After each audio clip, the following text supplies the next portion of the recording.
Olá pessoal, meu nome é Gisele Albuquerque e vou ministrar a disciplina de Informática Básica. Bom, vou falar um pouco sobre a história dos computadores. Hoje em dia, os computadores estão cada vez mais presentes em nosso dia a dia, seja no trabalho ou na vida pessoal. Ao contrário do que parece, a computação não surgiu nos últimos anos ou décadas, mas sim há mais de 7.000 anos. A seguir, iremos mostrar um pouco da história dos computadores, desde sua origem até os dias atuais, mostrando as principais formas de computação utilizadas pela humanidade. Primeiramente, vamos falar do ábaco. O ábaco foi utilizado por muitos povos da antiguidade para a realização de cálculos, principalmente no comércio de mercadorias e em construções civis. Ele pode ser considerado como a primeira máquina desenvolvida para cálculo, pois utilizava um sistema bastante simples e eficiente para a resolução de problemas matemáticos. Na imagem aqui do lado, vocês podem verificar que ele é formado basicamente por um conjunto de varetas em paralelo, contém pequenas bolas que ajudam a realizar a contagem. O seu primeiro registro é datado no ano de 5.500 a.C., pelos povos que constituíam a Mesopotâmia. Essa outra imagem mostra uma máquina desenvolvida por um matemático francês chamado Blaise Pascal. Em 1642, ele desenvolveu uma máquina que pode ser chamada de primeira calculadora mecânica da história. Ele a chamou de máquina de Pascal. Foi a primeira máquina automática de calcular que simulava o funcionamento do ábaco.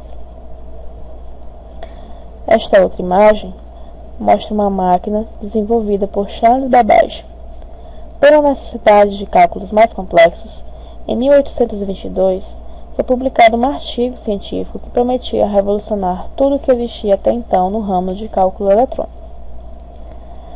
Charles Babbage afirmou que esta máquina era capaz de calcular funções de diversas naturezas, trigonometria, logaritmos de forma muito simples. Ele a chamou de máquina de diferenças.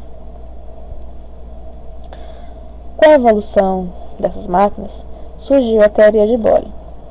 Se Babbage era avô do computador do ponto de vista de arquitetura de hardware, o matemático George Boole pode ser considerado o pai da lógica moderna. Em 1847, ele desenvolveu um sistema lógico que reduzia a representação em dois valores, 0 ou 1, onde o 0 significava inativo ou desligado e o ativo seria 1. É como se fosse uma tomada, ou ela é ligada ou desligada, onde o ligado é 1 e o desligado é 0. Todo o sistema lógico dos computadores atuais utiliza a teoria de Boole de forma prática. Os computadores utilizam um sistema binário, que é representado apenas por 0 e 1, para realizar cálculos durante o processamento de dados. Esse processamento transforma o conteúdo codificado, os zeros e uns, em um formato que possamos compreender, seja um texto, uma imagem ou um som. Essa outra máquina aqui, exibida nesta imagem, foi idealizada por Herman Hollerith. Ele a criou para a realização do censo dos Estados Unidos, em 1890. Ele desenvolveu essa máquina para acelerar o processo de computação dos dados. Em vez dos agentes marcarem X em sim ou não, ele desenvolveu um cartão onde se era perfurado essas informações. Esta máquina era um mecanismo elétrico que realizava a leitura automática das informações contidas nesses cartões. Essa capacidade fez com que o tempo para a realização do censo fosse reduzido em 1/3, o que para a época foi uma verdadeira evolução. Esta imagem mostra um cartão perfurado, como se fosse o modelo idealizado por Hollerith. Ele aproveitou o sucesso dessa máquina e criou em 1896 a Tabulation Machine Company, hoje em dia conhecido como IBM, uma famosa empresa internacional. Bom, vamos para os computadores pré-modernos. Na primeira metade do século XX, vários computadores mecânicos foram desenvolvidos, sendo que, com o passar do tempo, componentes eletrônicos foram sendo adicionados aos projetos. A Segunda Guerra Mundial foi um grande incentivo no desenvolvimento de computadores. visto que as máquinas estavam se tornando mais úteis em tarefas de desencriptação de mensagens inimigas e criação de novas armas mais inteligentes. Entre os projetos desenvolvidos nesse período, as que mais se destacaram foi a Mark I, em 1944, criado em Harvard, nos Estados Unidos, e o Colossus, em 1946, criado por Alan Turing. Bom, falando nesses computadores, não se pode deixar de falar de Alan Turing. Era sabido que o exército naval nazista criptografava suas mensagens por meio de uma máquina apelidada Enigma. O código era tido como indecifrável e o governo da Inglaterra, aliado dos Estados Unidos, vinha tentando quebrá-lo sem sucesso. Foi então que Alan Turing desenvolveu uma máquina eletromecânica capaz de alcançar esse objetivo. Ele a chamou de bomba. A descoberta dele ajudou a Inglaterra a se preparar contra diversos ataques nazistas e especula-se que, por sua causa, a guerra foi encurtada em torno de 2 anos, salvando assim milhares de vidas. Nessa imagem aqui abaixo, eu faço sugestão que é esse filme, O Jogo da Imitação, que trata da história relatada aqui acima. Computação moderna. A computação moderna pode ser definida pelo uso de computadores digitais, que não utilizam componentes analógicos com base no seu funcionamento. Essa fase foi dividida em gerações. A primeira geração, de 1946 a 1959, tinha como característica o uso de válvulas eletrônicas. Possuindo dimensões enormes, chegavam a atingir elevadas temperaturas, o que ocasionava problemas de funcionamento. Várias máquinas surgiam nessa época, sendo que uma das mais famosas é o ENIAC. Essa máquina possuía aproximadamente 25 metros de comprimento por 5,5 de altura. O seu peso total era de 30 toneladas. Essa máquina era em torno de 1000 vezes mais rápida que qualquer outra que existia na época. Bom, essa imagem mostra só um pedaço dessa máquina. Essas máquinas antigas dessa época eram enormes, chegavam a ocupar andares inteiros de prédios. A segunda geração, de 1959 a 1964, houve a substituição das válvulas eletrônicas por transistores. Isso diminuiu bastante o tamanho do hardware. Eles podem dividir em supercomputadores e minicomputadores. Um dos mais conhecidos dessa geração é o IBM 7030, que é mostrado na imagem aqui ao lado. Ele foi o primeiro supercomputador lançado na segunda geração. Foi desenvolvido pela IBM. O seu tamanho era bem reduzido se comparado ao ENIAC. Nessa geração, foram desenvolvidas algumas linguagens, como Fortran, COBOL e ALGOL, facilitando o desenvolvimento de softwares.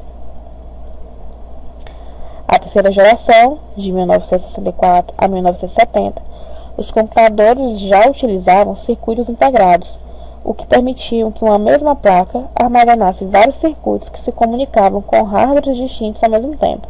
O preço também diminuiu consideravelmente.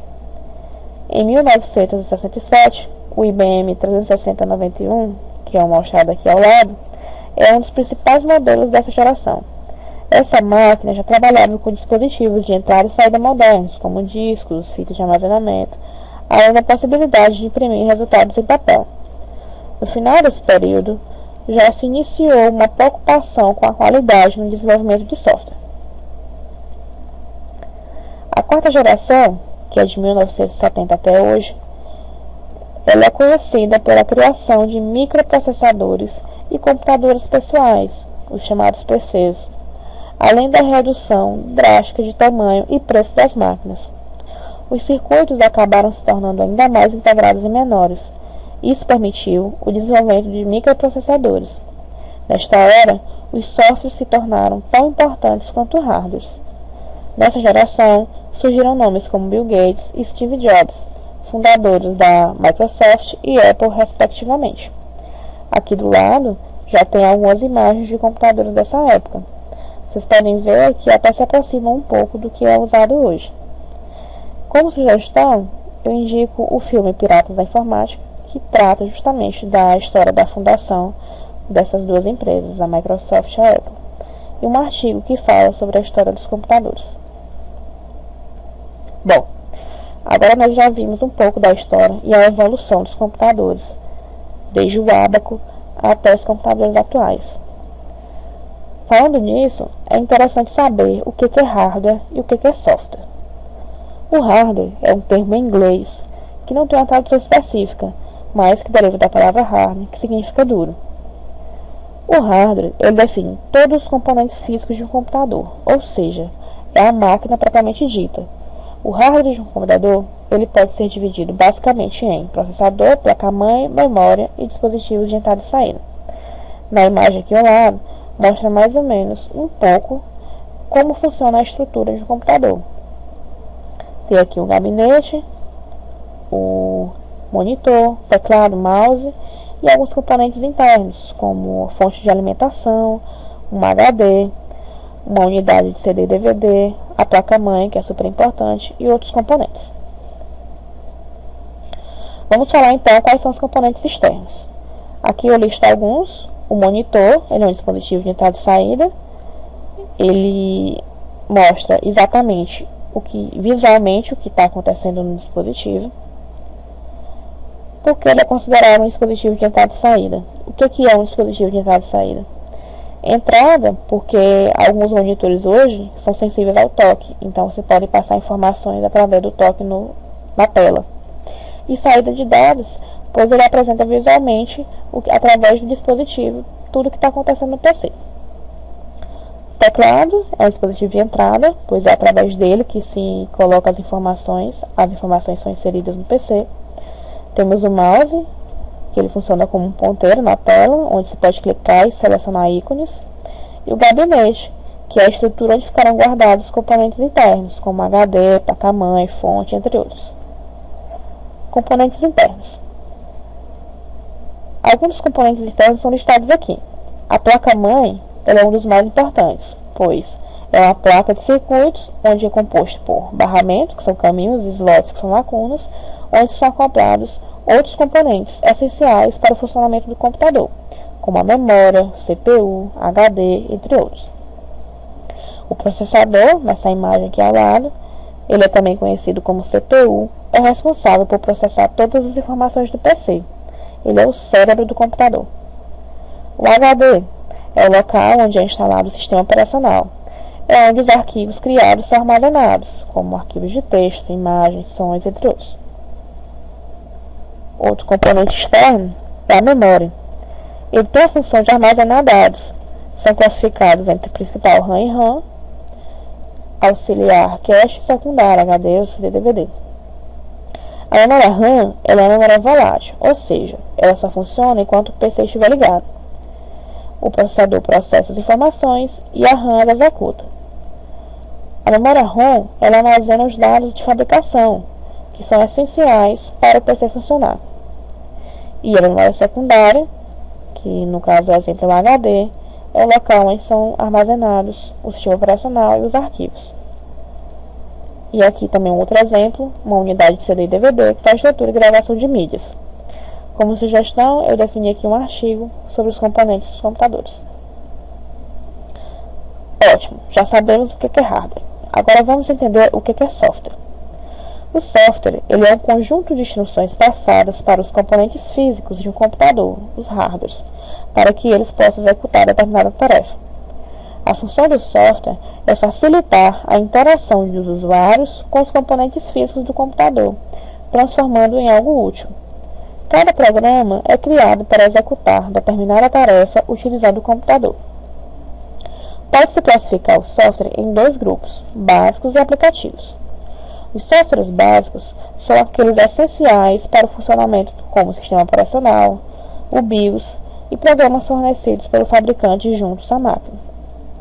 Já os softwares aplicativos são desenvolvidos para auxiliar os usuários na execução de alguma tarefa, ou seja, são softwares desenvolvidos para aplicação específica. Vamos falar então do software um dos mais essenciais para o funcionamento de computador.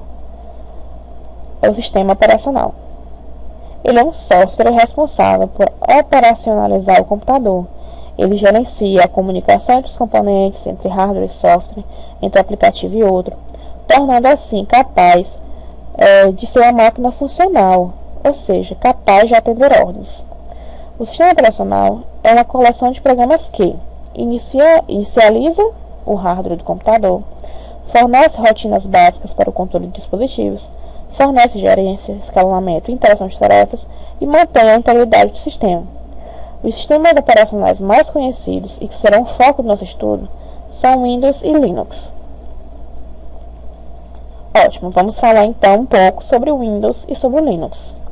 O Windows ele é um sistema operacional pertencente à empresa Microsoft, criado por Bill Gates e Paul Allen.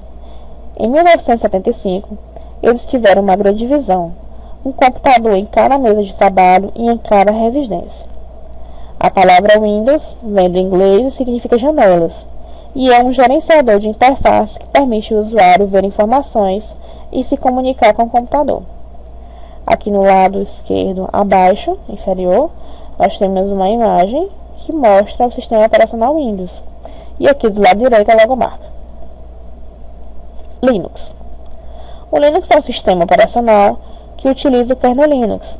O núcleo Linux foi desenvolvido pelo programador Linus Torvalds, aqui do lado esquerdo.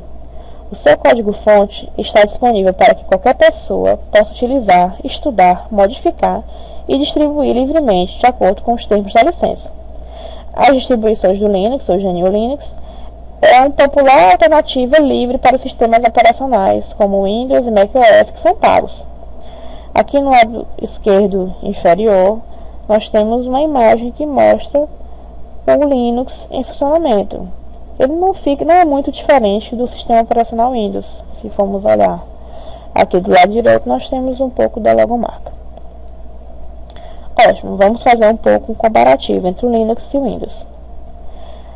A diferença mais marcante entre o Linux e o Windows é o fato do primeiro ser um sistema de código aberto, no caso do Linux, desenvolvido por programadores voluntários espalhados por toda a internet e distribuído sob a licença pública GPL. Enquanto o Windows é um software proprietário, não possui código-fonte disponível e você ainda precisa comprar uma licença para ter o direito de usá-lo. Você não precisa pagar nada para usar o Linux, não é crime fazer cópias para instalá-los em outros computadores. A vantagem do sistema de código aberto é que ele se torna flexível às necessidades do usuário, tornando assim suas adaptações e correções muito mais rápidas. Aqui eu faço duas sugestões. São dois artigos, um que fala mais sobre o Windows e o outro que fala sobre o Linux. Então, pessoal, é isso. Nós vimos um pouco da história dos computadores, entendemos o que é o hardware, o que é software, alguns componentes internos e externos de hardwares, falamos sobre o software, sobre um dos principais para o funcionamento, que são os sistemas operacionais, e falamos um pouco dos principais, que é o Windows e o Linux. Então, pessoal, é isso. Até a próxima.